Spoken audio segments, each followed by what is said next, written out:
Halo semuanya, apa kabarnya? Semoga kalian semua sehat selalu, rezekinya lancar, dan selalu tetap semangat dalam menjalani kehidupan yang sangat sulit ini. Dimana kali ini saya akan membahas sebuah alur film yang berjudul Ace Ventura. Dan film ini dirilis pada tahun 1994 yang lalu, yang dimana pada zaman itu saya masih jajan coklat cap ayam jago dan wafer Superman.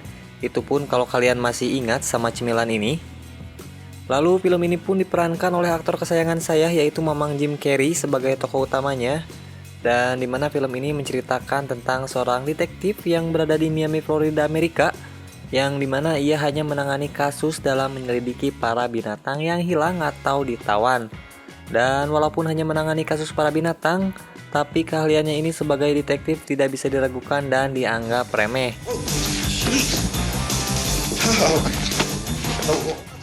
Nah, jadi nggak usah banyak basa-basi lagi, kita langsung aja masuk ke awal cerita film ini. Yuk.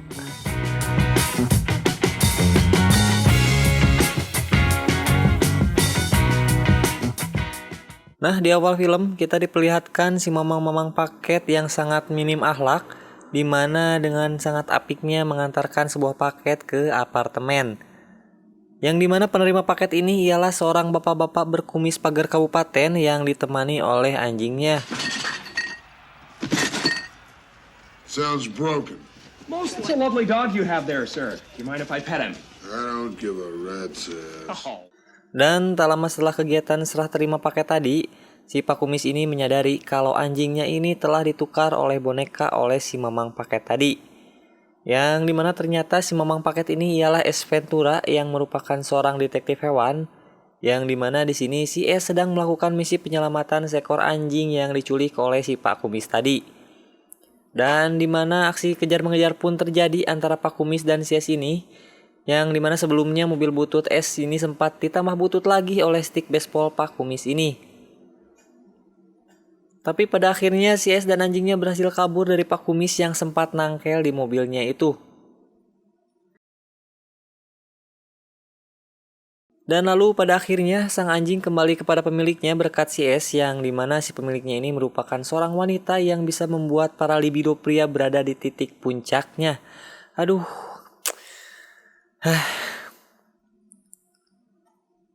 Dan di sini Ace meminta upah atas misinya untuk sekedar mengisi bensin dan memperbaiki mobilnya yang hancur. Tapi si sang wanita memberi saran yang lain untuk mengganti upahnya ini dengan satset sebagai gantinya. Dan tak berpikir lama, Ace pun langsung menyetujuinya sehingga kejadian sangat brutal pun terjadi. Nah, skip. Lalu scene berpindah ke sebuah stadium, di mana di stadium ini terdapat seekor lumba-lumba yang bernama Snowflake.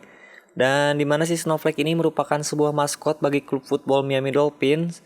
Dan terjadi sebuah kejadian di mana si Snowflake ini dibius dan diculik oleh sekelompok orang dan dibawa pergi menggunakan sebuah mobil van.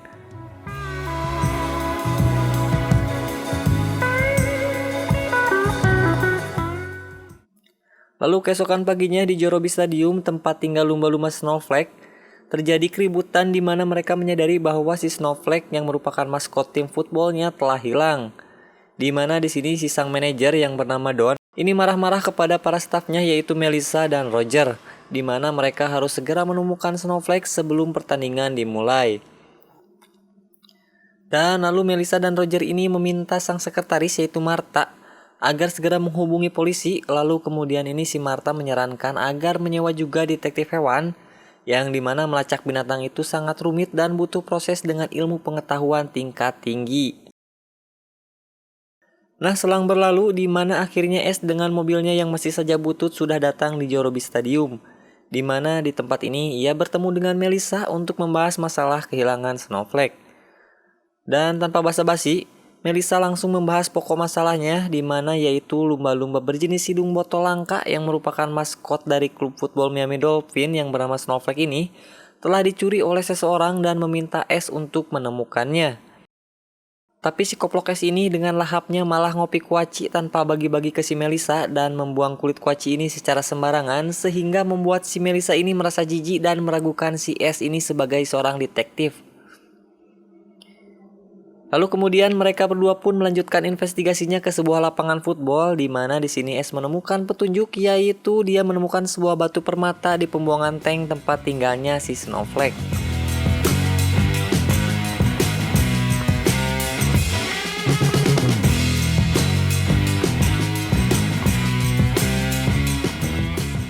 Kemudian CS ini melanjutkan investigasinya dengan mendatangi salah satu temannya yang berada di kepolisian, dan dengan sangat minimnya akhlak, CS ini meminta informasi tentang kasus Snowflake kepada temannya itu dengan cara yang sangat tidak manusiawi, yaitu berbicara dengan pantatnya agar si temannya ini memberikan sebuah informasi tentang kasusnya si Snowflake. Tapi hasilnya masih saja nihil, di mana para pihak kepolisian belum menemukan satu petunjuk pun tentang kasusnya si Snowflake ini.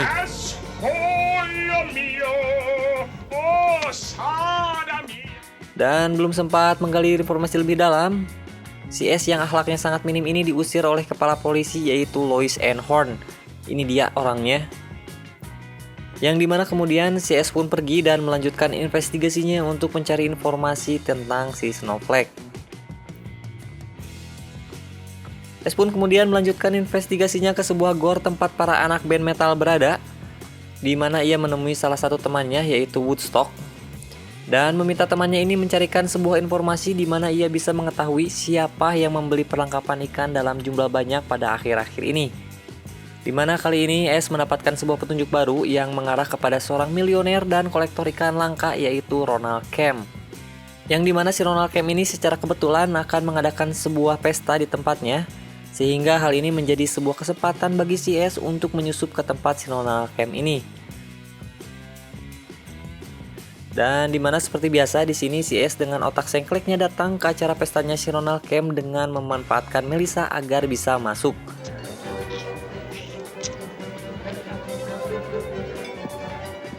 Di sini si S pura-pura izin ke toilet agar bisa menyelidiki tempat si Ronald Kemp, berharap ia bisa menemukan sebuah petunjuk tentang si Snowflake.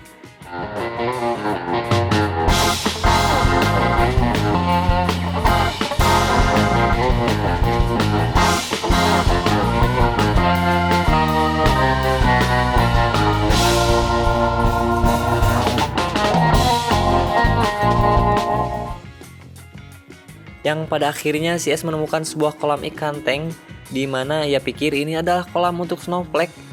Tapi ternyata di dalam kolam ini bukanlah Snowflake, melainkan seekor hiu yang ganas.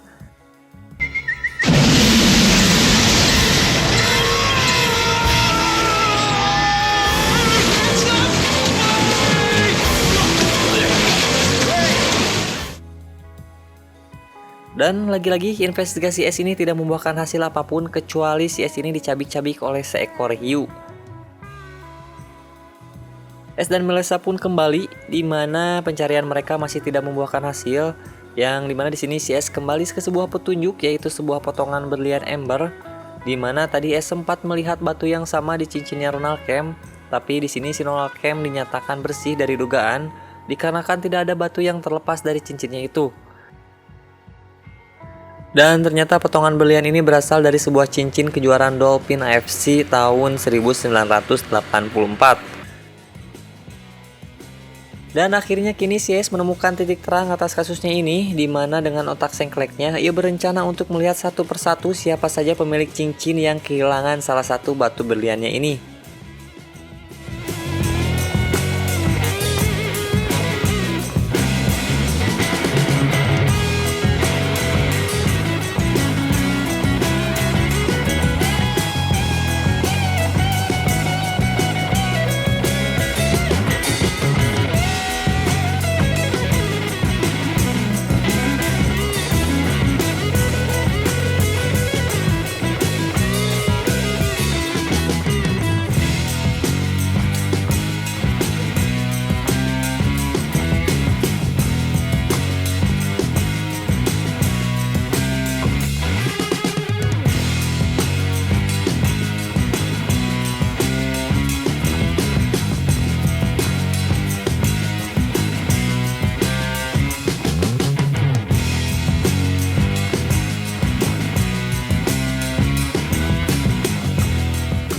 Namun usahanya ini masih tidak membuahkan hasil, di mana ia masih belum menemukan seseorang pun yang kehilangan batu permata di cincinnya.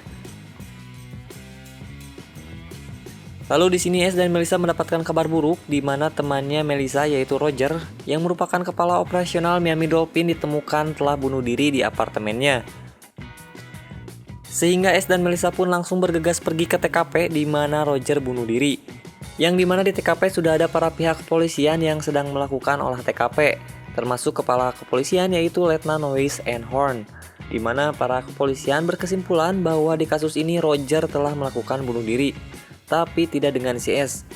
Di mana si S dengan keahliannya sebagai detektif menyatakan bahwa Roger ini telah dibunuh oleh seseorang yang kemudian si mayatnya ini dilempar dari atas apartemennya. Di mana si S menunjukkan bukti dan penjelasan kepada para pihak kepolisian yang sangat jelas dan sangat masuk akal.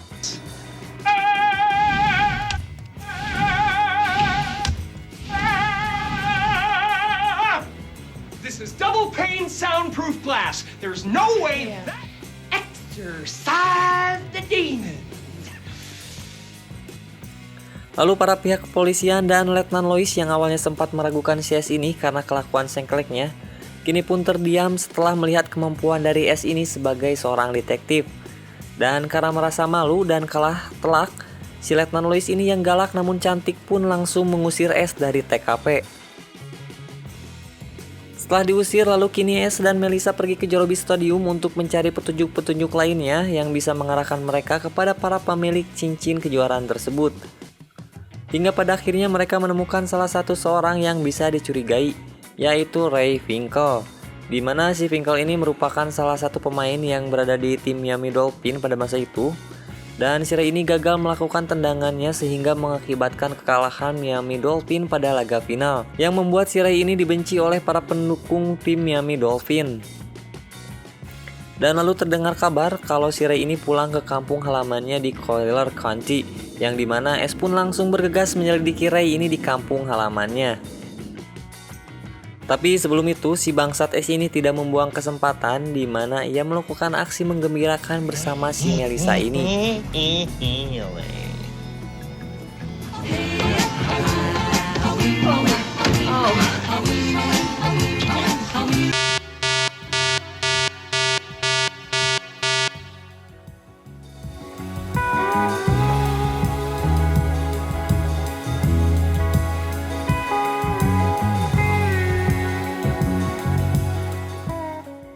Keesokan harinya setelah melakukan hal menggembirakan, akhirnya S tiba di kampung halamannya Ray Finkle yaitu Collier County, di mana terlihat rumahnya Ray Finkle penuh dengan ujaran kebencian dari para fans Miami Dolphin ini. Nah, si S yang mengaku sebagai fans dari Ray pun dipersilahkan masuk oleh kedua orang tuanya, di mana niatan si S ini ingin bertemu dengan Finkle harus pupus dikarenakan Finkle sudah lama tidak pulang ke rumahnya. Dan terakhir kali ayahnya mendengar kabar Finkle yaitu bahwa Finkle telah kabur dari rumah sakit jiwa sekitar 8 tahun yang lalu. Dan si S ini pun dipersilahkan untuk melihat-lihat berkas kamarnya si Finkle ini, di mana di kamar Finkle ini terlihat seperti kamar dari seorang psikopat, yang dimana kamarnya ini penuh dengan hujatan dan ujaran kebencian untuk rekan timnya dulu yaitu Dan Marino, di mana si Finkle ini menyalahkan rekannya Dan Marino yang tidak memegang bola seperti biasanya yang ia lakukan, sehingga membuat tendangan Finkle meleset dan menyebabkan kekalahan pada timnya. Alasan inilah yang menyebabkan Finkle mempunyai dendam kepada Marino sehingga dianggap gila dan dimasukkan ke dalam rumah sakit jiwa.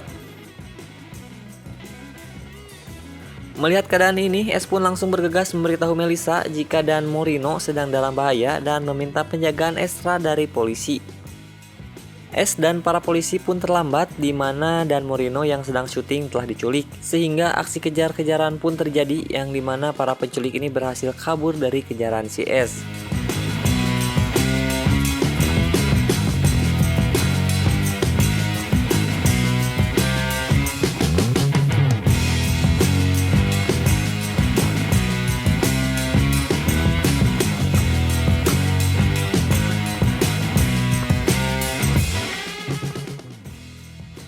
S yang gagal mengejar para penculik itu kemudian kembali mendatangi Lois Einhorn yang merupakan seorang kepala polisi, di mana si S ini memberikan semua informasi yang ia ketahui kepada si Lois ini, berharap para pihak polisi untuk membantunya.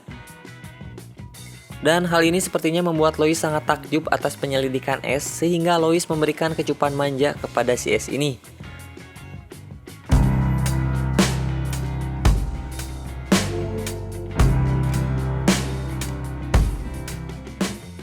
Dan di sini S masih mempunyai satu petunjuk lain di mana ia meminta Melissa untuk mengantarkannya ke rumah sakit jiwa tempat Finkel dulu dirawat. Dan di sini si S menyamar sebagai seorang gila yang diantar oleh Melissa yang mengaku sebagai adiknya. Yang menurut saya sih tanpa menyamar pun si S ini memang sudah gila. Rover, sit! Hut, hut! Dan sampai pada akhirnya si S menemukan sebuah gudang arsip di mana ia kemudian diam-diam menyelinap masuk untuk menemukan barang-barang Finkel yang masih tersimpan di dalam rumah sakit jiwa ini. S yang sudah menemukan barang-barang milik Finkel ini pun akhirnya menemukan sebuah fakta menarik di mana terlihat ada berita yang termuat di sebuah koran bekas yang dimana diisi beritanya ini ada seseorang pelancong wanita yang bernama Lois Ann Horn yang menghilang dan belum ditemukan. Nah, scene pun berlanjut di mana di sini terlihat S kebingungan melihat hubungan antara Finkel dan Ann Horn, yang dimana si S ini yang masih terlihat kebingungan diberikan sebuah fakta lagi dari temannya yang berada di kepolisian, di mana ia menemukan sebuah pucuk surat antara Roger dan Ann Horn yang menandakan adanya hubungan di antara mereka.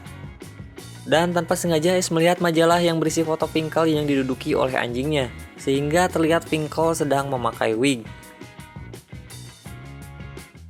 Di mana si S pun mulai menyadari kalau sebenarnya si Lois Ann Horn adalah Ray Finkel dan yang membunuh Roger adalah Ann Horn. Bukannya senang, si S ini malah frustasi akibat dia pernah menerima kecupan manja dari si Finkel yang berubah menjadi Ann Horn, yang dimana si Ann Horn ini merupakan seorang laki-laki yang menyamar. No! Dan setelah membaik dari depresinya, di sini si S mulai mengintai Ann Horn, sehingga membawanya ke sebuah dermaga di mana terlihat Snowflake dan Marino berada di sana sedang ditawan dan dijaga oleh dua orang penjaga. Ya, kemudian di sini si S menyelinap secara diam-diam.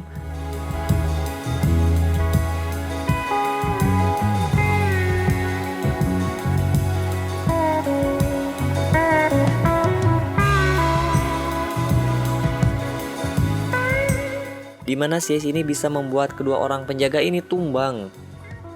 Dan di saat S sedang ingin melepaskan Marino, tiba-tiba Ann Horn datang dengan mengacungkan sebuah pistol mengancam si S ini untuk segera menyerah. Di kesempatan ini Ann Horn memanggil para pihak kepolisian yang merupakan bawahannya dan menuduh si S lah pelaku dari semua ini. Nah, S yang mendapatkan kesempatan akhirnya berhasil menjatuhkan senjata yang dipegang oleh Ann Horn sehingga terjadilah baku hantam di antara mereka.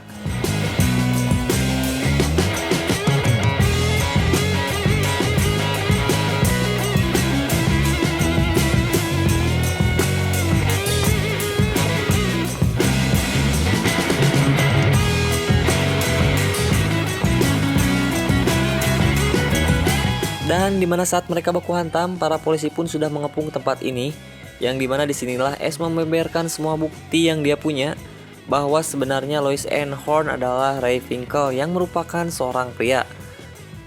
Dimana si motifnya ini adalah balas dendam, dan motif si Ray ini membunuh Roger podcaster adalah dikarenakan Roger mengetahui apa yang dilakukan oleh si Finkel ini. Nah, si S pun menunjukkan satu bukti jelas lagi di mana si S menelanjangi tubuh Finkel satu persatu, di mana ia memperlihatkan bahwa si Johnny-nya masih menempel di badannya Finkel yang sudah berubah menjadi seorang I have wanita. ever seen! That's why Roger Podacter is dead! He found Captain Winky! Sontak hal ini pun membuat para polisi ini muntah dan membersihkan mulut mereka. Mungkin dikarenakan mereka sudah mendapatkan kecupan manja dari si Finkel ini. Dan pada akhirnya kasus ini terpecahkan di mana si Snowflake kembali menjadi maskot dari Miami Dolphin dan Marino pun kembali berlaga di kejuaraan Super Bowl. Lois Ann Horn atau Ray Finkel sudah meringkuk dalam jeruji besi. Dan bagaimana dengan si S? Si Mamang S ini sudah bahagia dengan Melissa yang sekarang sudah menjadi kekasihnya dan kembali melanjutkan aktivitasnya sebagai detektif hewan yang sangat tidak punya akhlak.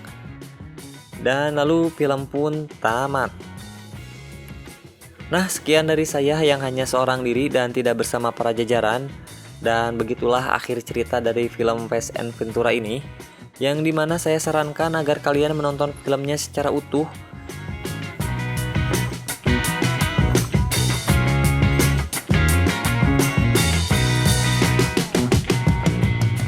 Dan saya jamin film ini bisa membuat kalian tertawa sampai perut kalian mulas dikarenakan melihat kelakuan CS ini yang sangat tidak punya akhlak ini.